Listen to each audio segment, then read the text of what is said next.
अगर गरीबी हटाने का प्रयास नहीं किया जाता तो आपको लगता है कि हम आपके बगल वाले कुर्सी पे बैठे होते गरिमा जी? बोलिए। मैं सच के साथ आप सामने खड़ा हूं, किताब के साथ नहीं खड़ा हूं। और जब गरीबी और भी बोलते हैं ना, तो एक बात याद रखिएगा, हम स्कूल में नहीं पढ़े हैं। Oh dear, POOR, poor, poor मने गरीब, I am poor, I was there, I know what गरीबी इज। अगर नहीं इस देश में कल्याणकारी राज्य की अवधारणा होती तो मैं नहीं पढ़ पाता, मैं PhD नहीं कर पाता।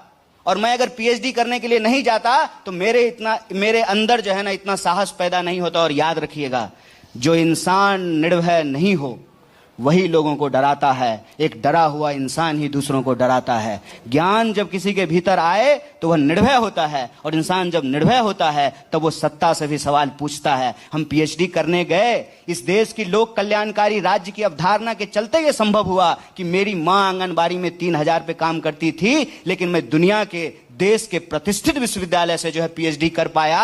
ना सिर्फ आपसे सवाल कर रहा हूं, इस देश के प्रधानमंत्री से भी सवाल पूछ पाया। कौन कहता है कि गरीबी हटाने का प्रयास नहीं हुआ? अच्छा कन्हैया, बिहार पर आते हैं और मुझे गरीबी पे भी रहिए, कोई बात नहीं है, सिनोनिम बना हुआ है। ठीक है, दरअसल बिहार और गरीबी सिनोनिम बना हुआ है। पलायन जो है बिहार सिनोनिम बना हुआ है। फिर मैं क्योंकि काउंटर पर इसलिए नहीं आना चाहती हूँ, बिहार अगर देश से गरीबी कन्हैया हट गई होती तो आज कन्हैया कुमार बैठकर नहीं कह रहे होते कि बिहार में 6000 रुपए हर तीसरा बिहारी क्यों कमाता है, हर तीसरा बिहारी गरीब क्यों है।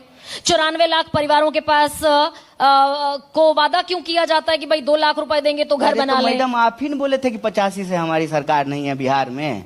एक तरफ कहते हैं कि आपकी सरकार भी नहीं है, आपका रिवाइवल नहीं है, आप तो बरात दीनहीन है, आपका कोई औकात नहीं है, आप तो कमजोर करी हैं। और फिर हम ही को बुला करके पूछते हैं बताइए गरीबी कैसे हटेगी। देश में गरीबी कन्हैया है। हमको मौका दीजिए, बैठाइए कुर्सी पे, हम बताते हैं गरीबी कैसे हटेगी। गरीबी हटा करके दिखाएंगे कि गरीबी कैसे हटेगी। जैसे IIM बनाए, जैसे जो है एम्स बनाया, जैसे चांद पे गए, जैसे सड़कें बनाई, जैसे पुलें बनाया, जैसे संसदीय व्यवस्था बनाई, जैसे चुनाव बनाया, जैसे चैनल बनाया, वैसे ही गरीबी हटाएंगे। सुनिए ना कन्हैया, इस सच को तो मानते हैं ना कि आज भी इस देश में गरीबी एग्जिस्ट करती है? मानते हैं ना? बिल्कुल मानते हैं। यानी कि वो प्रोसेस स्टिल इनकम्प्लीट ना? Yes, we are in the process ना, दैट्स इट।